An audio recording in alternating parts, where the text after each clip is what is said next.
नमस्कार, मैं हूं प्रकाश श्रीवास्तव। हमारे खास कार्यक्रम पूरा सच में आपका स्वागत है। और पूरा सच बहुत जरूरी होता है क्योंकि जो अधूरा सच होता है वो झूठ से भी खतरनाक होता है अधूरा सच, और इसी तरह खतरनाक होती है अधूरी खबर। इसलिए हर खबर का पूरा सच हम आपको बताएंगे, वो भी तथ्यों, तर्कों और सबूतों के साथ। तो आइए बिना देर किए देखते हैं पूरा सच।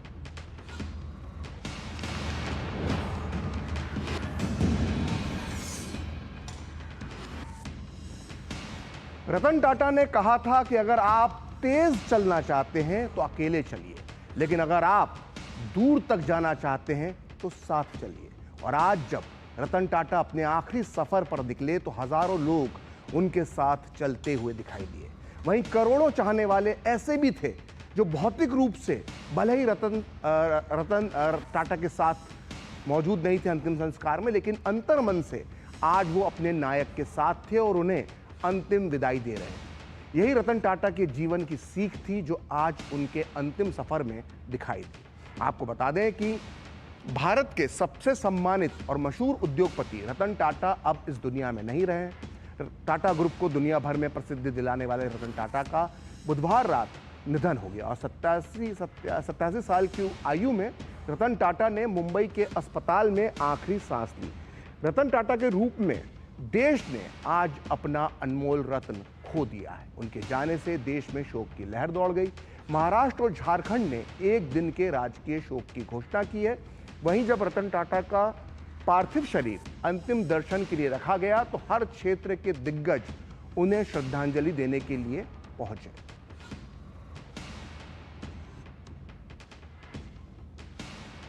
तो दिग्गज उद्योगपति रतन टाटा जब अपनी अंतिम यात्रा पर निकले तो ऐसा लगा जैसे उन्हें आखिरी बार देखने के लिए मुंबई थम सी गई हो। कोलाबा में रतन टाटा के घर से लेकर एनसीपीए और फिर वर्ली स्थित शमशान घाट तक लोगों की भारी भीड़ देखने को मिली। लोगों की चाहत इस बात की गवाही दे रही थी कि देश ने एक रत्न को खो दिया है जो अच्छाई के प्रतीक थे, दक्षता के प्रतीक थे, सिद्धांतों के प्रतीक थे। रतन टाटा का आज पूरे राजकीय सम्मान के साथ अंतिम संस्कार किया गया और अंतिम संस्कार से पहले उन्हें गॉर्ड ऑफ ऑनर दिया गया। उनके अंतिम संस्कार में भारत सरकार की ओर से गृह मंत्री अमित शाह शामिल हुए। इसके अलावा केंद्रीय मंत्री पीयूष गोयल, महाराष्ट्र के सीएम एकनाथ शिंदे और डिप्टी सीएम देवेंद्र फडणवीस भी रतन टाटा के अंतिम संस्कार के लिए वर्ली स्थित शमशान घाट पहुंचे। और खास बात यह है कि महाराष्ट्र कैबिनेट ने रतन टाटा को भारत रत्न देने की मांग की है और इसके लिए बाकायदा एक प्रस्ताव पास करके केंद्र सरकार को भेजा गया है। उधर राष्ट्रपति द्रौपदी मुर्मू ने रतन टाटा को श्रद्धांजलि देते हुए कहा कि भारत ने आज अपना एक आइकॉन खो दिया है। वहीं नरेंद्र मोदी ने अपने शोक संदेश में कहा कि रतन टाटा एक दूरदर्शी बिजनेस लीडर, दयालु आत्मा और एक असाधारण इंसान थे। रतन टाटा को श्रद्धांजलि देने वालों में देश के बड़े नेताओं से लेकर बिजनेस जगत के दिग्गज और खेल की दुनिया से लेकर बॉलीवुड के स्टार्स भी शामिल थे। यहां तक कि सोशल मीडिया पर भी आम लोग उन्हें याद कर रहे थे। आखिर रतन टाटा ने इतनी शोहरत और इज्जत कैसे हासिल की? दरअसल इसके पीछे थी उनकी सोच और हौसला जिसने उन्हें इस मुकाम तक पहुंचाया। आज पूरा सच में हम आपको रतन टाटा के कई किस्से सुनाएंगे और एक ऐसा ही किस्सा जुड़ा है रतन टाटा की फौलादी सोच से। रतन टाटा कहते थे कि मैं सही निर्णय लेने में विश्वास नहीं रखता हूं, बल्कि मैं पहले निर्णय लेता हूं और फिर उसे सही बना देता हूं। आइए हम आपको बताते हैं रतन टाटा का एक फौलादी फैसला जो हर किसी के लिए प्रेरणा बन सकता है। तो ये बात 1998 की है। तब टाटा मोटर्स की जो स्वदेशी कार थी टाटा इंडिका भारतीय बाजार में एक तरह से नाकाम हो गई थी। उस दौर में रतन टाटा ने टाटा मोटर्स को बेचने का फैसला किया और इसके लिए वो साल 1999 में विश्व की प्रसिद्ध फोर्ड मोटर्स के चेयरमैन बिल फोर्ड से मिलने के लिए अमेरिका पहुंचे। और बिल फोर्ड ने बड़े अहंकार से रतन टाटा को ताना मारते हुए कहा कि जब आपको कार और ऑटोमोबाइल इंडस्ट्रीज के बारे में कोई भी जानकारी नहीं है तो इसमें आपको आना ही नहीं चाहिए था। बिल फोर्ड ने यह तक बोल दिया कि वो टाटा मोटर्स को खरीदकर उन पर एहसान ही करेंगे। बिल फोर्ड की ये बातें रतन टाटा को चुभ गईं और उन्होंने टाटा मोटर्स को बेचने का फैसला बदल दिया। और इस अपमान से आहत रतन टाटा ने दुगनी मेहनत से टाटा मोटर्स में सुधार लाने की कोशिश की और कुछ ही समय में टाटा मोटर्स भारतीय कार मार्केट में एक भरोसेमंद ब्रांड बन गई। वहीं फोर्ड के लिए वक्त का पहिया घूमा और 2008 में अमेरिका में मंदी की ऐसी मार पड़ी कि फोर्ड मोटर्स की हालत खराब हो गई। और इसके बाद रतन टाटा ने अपने अपमान का ऐसा बदला लिया कि दुनिया देखती रह गई। टाटा मोटर्स ने 2008 में $2.3 बिलियन की फोर्ड की जो लग्जरी कंपनी जो थी, उसका जगुआर लैंड रोवर मॉडल जो था, उसका पूरा ही जो मैन्युफैक्चरिंग है, उसका जो मार्केटिंग है, उसको जो सेल्स है, वो रतन टाटा ने खरीद लिया। यानी रतन टाटा सिर्फ इस्पात ही नहीं बनाते थे, बल्कि उनके इरादे भी लोहे की तरह मजबूत थे। तो रतन टाटा कहते थे कि उनकी सफलता नहीं, बल्कि खुशी की तलाश करना चाहिए। बिजनेस अगर आप कर रहे हैं तो सफलता के लिए खुशी की तलाश के लिए कीजिए। और रतन टाटा वो महान इंसान थे जो दूसरे के सुख में अपनी खुशी तलाशते थे। इसलिए उन्होंने सिर्फ luxury car Jaguar land rover का अधिग्रहण ही नहीं किया, बल्कि भारत के मिडिल क्लास के लिए भी एक सपना उन्होंने देखा था। वो चाहते थे कि भारत में हर आम परिवार के पास एक छोटी और सस्ती कार हो, और इसीलिए उन्होंने 1 लाख रुपए में टाटा नैनो कार को मार्केट में लॉन्च किया था। नैनो बनाने का आइडिया रतन टाटा को कैसे आया था? अगर आप इस किस्से को सुनेंगे तो आपको पता चलेगा कि इतने बड़े बिजनेस घराने से आने वाले रतन टाटा आम लोगों की पीड़ा को भी समझते थे। रतन टाटा ने एक इंटरव्यू में बताया था कि वो अपनी एक लग्जरी कार से मुंबई शहर की सड़कों पर सैर किया करते थे। और एक बार मुंबई की तेज बारिश में उन्होंने एक परिवार के 4 लोगों को एक स्कूटर पर सफर करते हुए देखा था। वो परिवार काफी परेशानी का सामना कर रहा था बारिश की वजह से, और सफर कर रहा था। तब रतन टाटा ने सोचा कि कितना अच्छा होता कि अगर इनके पास एक छोटी सी कार होती जिसमें ये परिवार आराम से बैठकर बिना बरसात में भीगे अपने सफर को पूरा करता। इस घटना के बाद रतन टाटा ने दुनिया की सबसे सस्ती कार टाटा नैनो बनाने का फैसला किया, और साल 2008 में रतन टाटा का सपना पूरा हुआ और टाटा नैनो लॉन्च हो गई। और तब इसके बेस मॉडल की कीमत थी सिर्फ 1 लाख रुपए, और उस दौर में इसे लखटकिया कार भी कहा जाता था। हालांकि नैनो बाद में चल नहीं पाई और यह प्रोजेक्ट बंद हो गया। रतन टाटा कहते थे कि जीवन में उतार चढ़ाव हमें आगे बढ़ाने के लिए बहुत महत्वपूर्ण है, क्योंकि जो ईसीजी होती है, वो ईसीजी मशीन में अगर एक सीधी लाइन बन जाए तो उसका अर्थ होता है कि हम जीवित नहीं है। ये रतन टाटा की सोच थी। रतन टाटा ने भी अपने जीवन में कई उतार चढ़ाव देखे। रतन टाटा जब 1937 में पैदा हुए थे, तब उनका परिवार भारत के सबसे धनी परिवारों में से एक था। उस समय टाटा देश की सबसे बड़ी कंपनी थी, और इसलिए अगर आपको लगता है कि सोने का चम्मच मुंह में लेकर पैदा हुए रतन टाटा ने अपने बिजनेस करियर की शुरुआत भी किसी बड़ी पोजीशन से की होगी, तो आप गलत हैं। दरअसल रतन टाटा ने जब 1962 में अमेरिका की कॉर्नेल यूनिवर्सिटी से डिग्री हासिल की, तो उनके पास दुनिया की सबसे बड़ी कंपनियों में से एक आईबीएम का जॉब ऑफर आया था। आईबीएम से उन्हें नौकरी का प्रस्ताव था, लेकिन उन्होंने अपने चाचा जेआरडी टाटा के कहने पर उस ऑफर को ठुकरा दिया। उनके चाचा जेआरडी टाटा चाहते थे कि रतन टाटा परिवार के कारोबार के बेसिक सीखें और अच्छा खासा अनुभव लेने के बाद, परिपक्व होने के बाद उस बिजनेस को आगे चलकर संभालें। अपने चाचा जेआरडी के कहने पर रतन टाटा ने टाटा ग्रुप ज्वाइन कर लिया। लेकिन ऐसा नहीं है कि उन्हें अपनी ही खानदानी कंपनी में कोई बड़ी पोस्ट, बड़ा पद मिल गया हो। शुरुआत में उन्हें टाटा स्टील के शॉप फ्लोर पर काम करने का मौका मिला। इसके बाद वो मैनेजमेंट पोजीशंस पे लगातार आगे बढ़ते गए। उनकी पहली बड़ी जिम्मेदारी उन्हें 1971 में मिली, जब उन्हें national radio and electronics company का प्रभारी निदेशक नियुक्त किया गया। इन्हें 10 साल नौकरी करने के बाद अपनी घर की कंपनी में उन्हें यह पद मिला। उसके बाद उन्होंने कभी पीछे मुड़कर नहीं देखा। उन्होंने ग्रुप की कई कंपनियों में रिफॉर्म किए, नए और प्रतिभाशाली युवाओं को लेकर कारोबार को गति देने का प्रयास किया, और देखते ही देखते टाटा ग्रुप की कई कंपनियों ने सफलता की नई इबारत लिखना शुरू कर दी।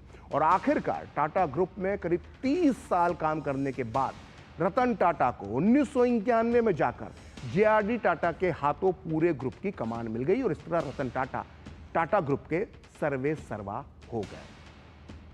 तो 1991 के साल को बिजनेस की दुनिया में 2 वजह से जाना जाता है।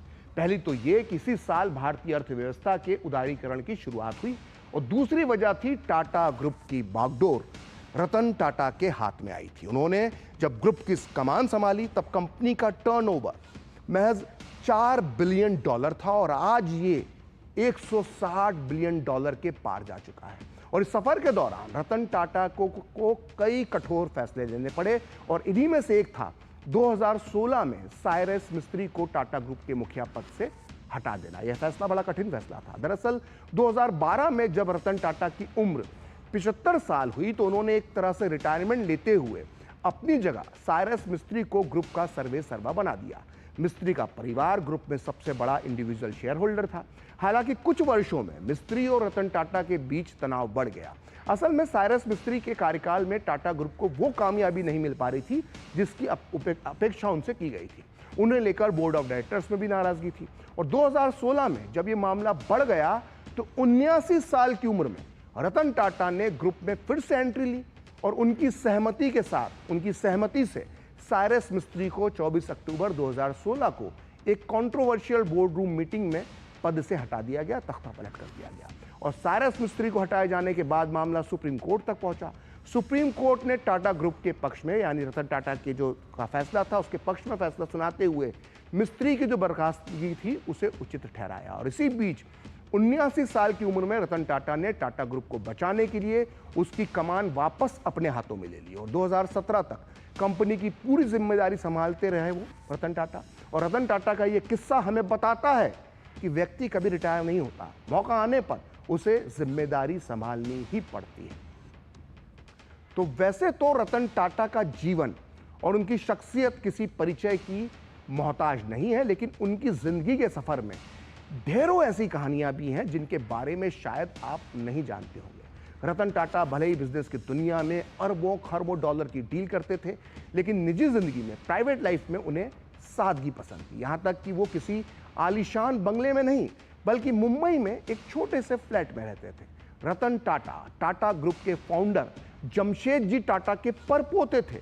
बावजूद इसके उनकी जिंदगी में मुश्किलें कम नहीं थीं। जब रतन टाटा सिर्फ 10 साल के रहे होंगे तभी उनके माता पिता के बीच अलगाव हो गया था। यह उनके लिए बेहद मुश्किल समय था, लेकिन इसने उन्हें और भी ज्यादा मजबूत बना दिया। वो अपनी दादी लेडी नवाजबाई टाटा के पास रहने लगे और उनकी परवरिश उनकी दादी ने ही की थी। रतन टाटा बचपन से ही कम बोलते थे और केवल जितना जरूरी है उतनी ही बात करते थे। हालांकि उन्हें किताबों का शौक था और सक्सेस स्टोरी पढ़ना उनका खास शगल था। और रतन टाटा ने ह्यूमन्स ऑफ बॉम्बे को दिए एक इंटरव्यू में अपने पिता के साथ मतभेदों का भी जिक्र किया। वे अपने पिता नवल टाटा के ज्यादा क्लोज नहीं थे, उन्होंने ऐसा बताया था, और कई चीजों को लेकर दोनों पिता पुत्र के विचार नहीं मिलते थे।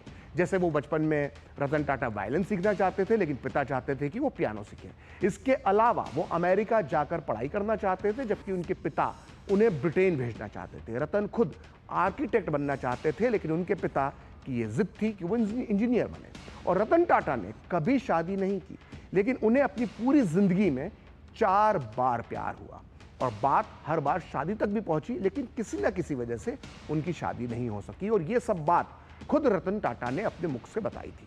सबसे दिलचस्प कहानी तो उनके पहले प्यार की है। ये तब की बात है जब वो अमेरिका में काम कर रहे थे। तब एक समय ऐसा आया जब उन्हें प्यार हुआ और उनकी उस लड़की से शादी होने वाली थी।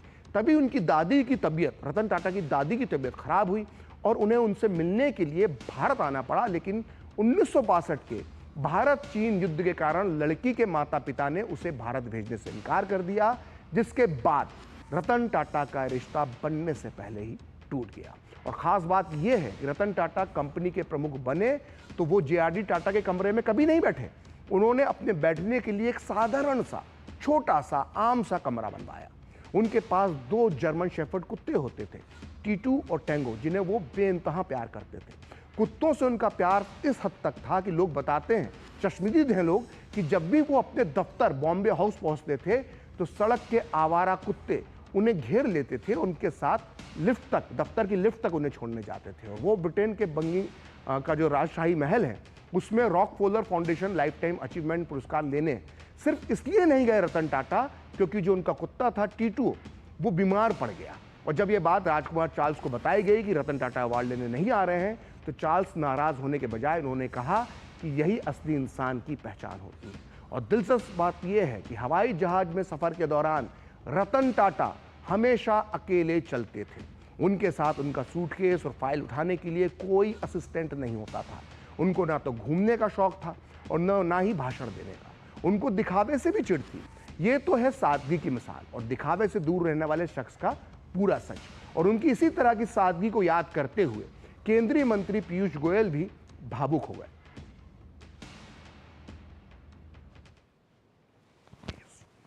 Recall when he came home once in Mumbai for breakfast. We had only served a simple idli, vada, sambar and dosa. But he was so appreciative. I mean, he must be having the world's best cooks. But he was so appreciative. When he was leaving, he asked my wife, very sweetly, would you like to take a picture with me?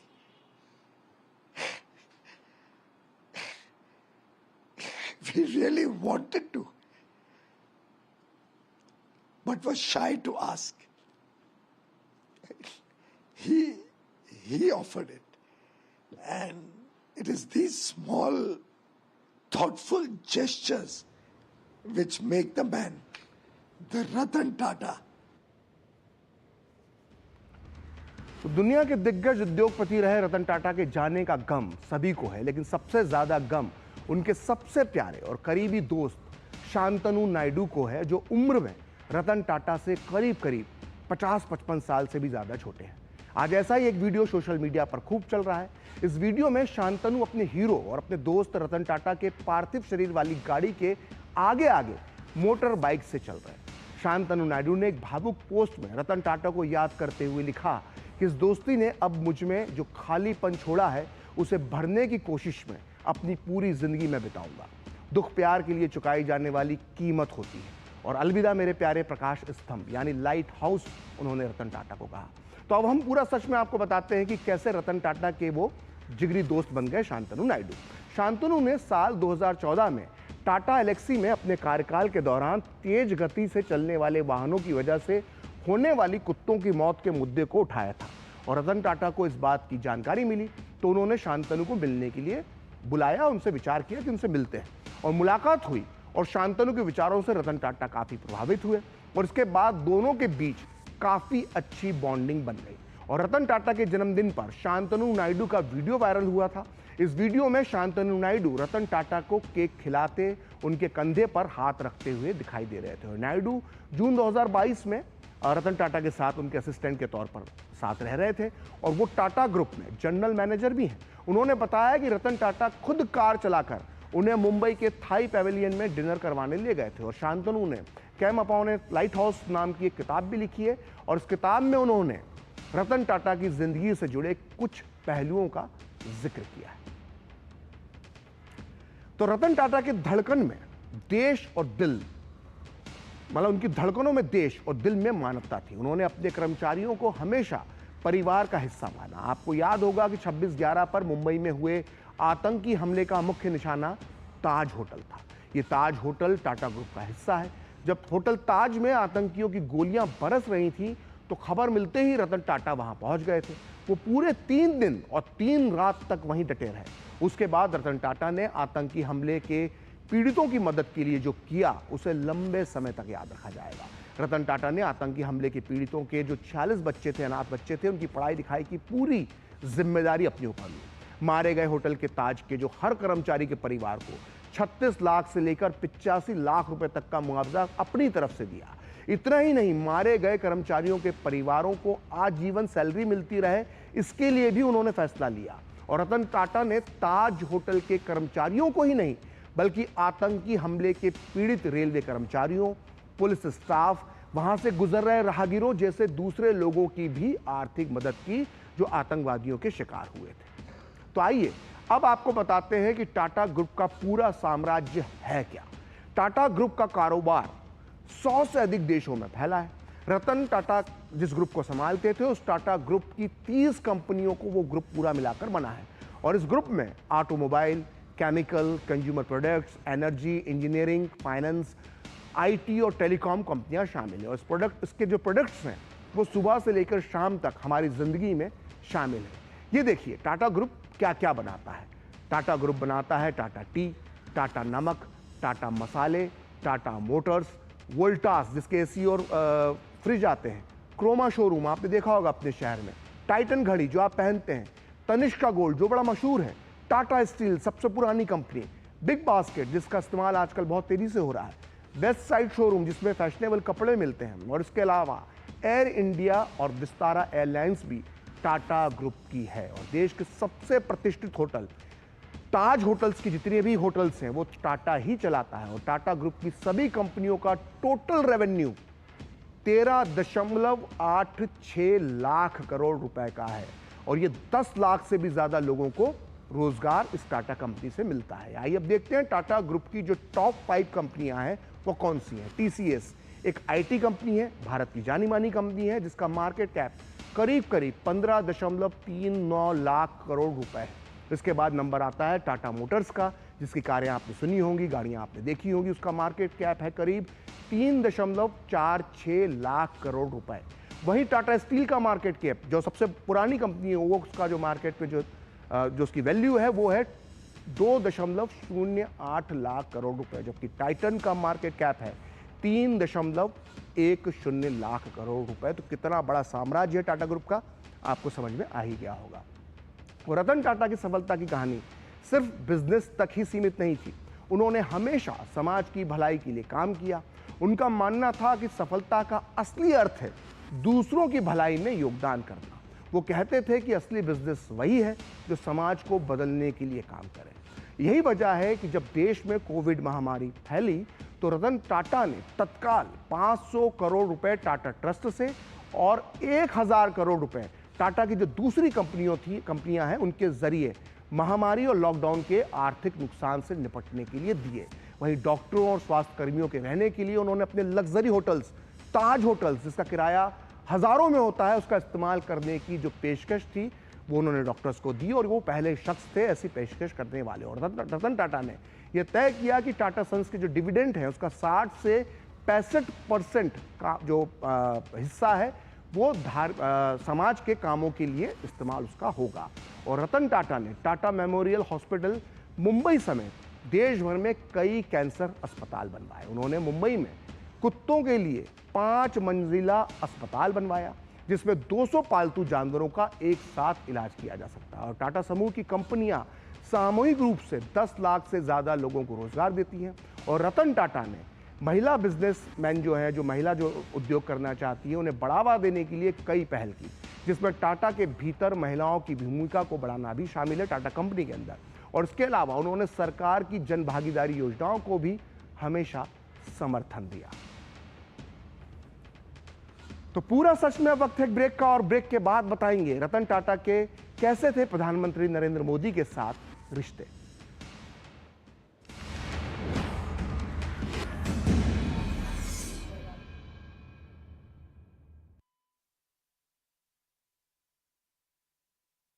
स्वाद ले आए MDH का शाही पनीर मसाला। पनीर को क्या मस्त बना डाला।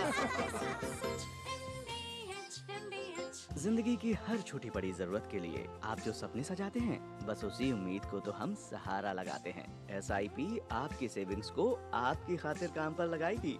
आज ही अपनी पहली SIP की शुरुआत करें। अधिक जानकारी के लिए अपने वित्तीय सलाहकार से परामर्श करें। LIC म्यूचुअल फंड द्वारा निवेशक शिक्षा की एक पहल। म्यूचुअल फंड निवेश बाजार के जोखिम के अधीन है। योजना से संबंधित सभी दस्तावेजों को ध्यान से पढ़ें। बात जब पीढ़ियों के लिए बनने वाले घर की हो तो जिम्मेदारी बड़ी हो जाती है। गैलेंट समझता है ये जिम्मेदारी। अब DM रिब्स के साथ गैलेंट एडवांस TMT रीबार निर्माण का रियल हीरो। सारी छुर्रियां भर देती हैं, दीवार हमवार कर देती हैं। तो पुट्टी भर ले, हाँ पुट्टी भर ले। वंडर वॉल पुट्टी दे एक परफेक्ट फिनिश। गोल्डी मसाले के 100 ग्राम के स्पेशल पैक्स में फ्रेशनेस लॉक ऐसे गोल्डी मसाले जहां जाएं रिश्ते बनाएं। तो ब्रेक के बाद पूरा सच में आपका एक बार फिर से स्वागत है। और प्रधानमंत्री नरेंद्र मोदी और रतन टाटा के बीच तब से गहरा रिश्ता है जब नरेंद्र मोदी गुजरात के मुख्यमंत्री हुआ करते थे। प्रधानमंत्री मोदी ने 2008 में उस वक्त रतन टाटा का साथ दिया था जब पश्चिम बंगाल में बड़े पैमाने पर राजनीतिक विरोध के कारण टाटा समूह को नैनो प्रोजेक्ट को पूरा गुजरात में शिफ्ट करना पड़ा था। और ये विरोध किया था ममता बनर्जी ने, तब वो विपक्ष की नेता थी बंगाल में। और 2017 में एक प्राइवेट टीवी चैनल से बातचीत में रतन टाटा ने कहा था कि 2008 में गुजरात के तत्कालीन मुख्यमंत्री नरेंद्र मोदी ने उन्हें 3 दिनों में गुजरात में जमीन देने का वादा किया था और उन्होंने तीसरी सुबह ही जमीन दिलवा दी थी। रतन टाटा ने कहा था कि वो प्रधानमंत्री मोदी के नेतृत्व को लेकर आशावादी हैं, क्योंकि जिस तरह से उन्होंने जमीन की तलाश कर रही एक कंपनी के लिए समाधान निकाला था, उसे वो कभी नहीं भूल सकते हैं। वहीं 2004 में रतन टाटा ने कहा था कि नरेंद्र मोदी भारत के मुकुट के बड़े आभूषण होंगे और प्रधानमंत्री मोदी भी कई मौकों पर रतन टाटा की तारीफ कर चुके हैं। रतन टाटा जी, चंद्रशेखर जी से मिलना, उनके साथ चर्चा करना, बहुत कुछ नए नए सुझाव सुनना, ये कई सालों से मुझे लाभ मिलता रहा है। इन पर देश की सबसे बड़ी संस्थाओं में से एक को लीडरशिप देने की जिम्मेवारी भी है। इतनी बड़ी जिम्मेदारी के बावजूद स्माइल और स्ट्रेस फ्री ये कैसे रहते हैं, मुझे लगता है कि आने वाले समय में इस पर भी कोई किताब चंद्रशेखर जी लिखेंगे। तो रतन टाटा के निधन के बाद उनकी आखिरी जो भाषण है वो सोशल मीडिया पर वायरल हो रहा है, जिसमें वो प्रधानमंत्री नरेंद्र मोदी और असम के मुख्यमंत्री समेत ढेर सारे लोगों के सामने हिंदी में भाषण देते दिखाई दे रहे हैं, अपने दिल की बात रखते हुए नजर आ रहे हैं। और वीडियो 28 अप्रैल 2022 का है और मौका था असम में कैंसर अस्पताल के उद्घाटन का। आइए सुनते हैं अपने इस भाषण में रतन टाटा ने क्या कहा था। थैंक यू बोलता हूँ कि असम को भूला नहीं, आगे बढ़ेगा और मैं सच हार्ट से ट्रीट करता है कि ये स्टेट आगे जाएगा और इंडिया का हाथ एंड इंडिया का फ्लैग और इंडिया का दिल से इस स्टेट आगे बढ़ेगा। Thank you. तो आज पूरा सच में इतना ही। कल फिर होगी मुलाकात किसी नए मुद्दे के साथ। तो फिलहाल मुझे दीजिए अनुमति। देखते रहिए डीडी न्यूज़।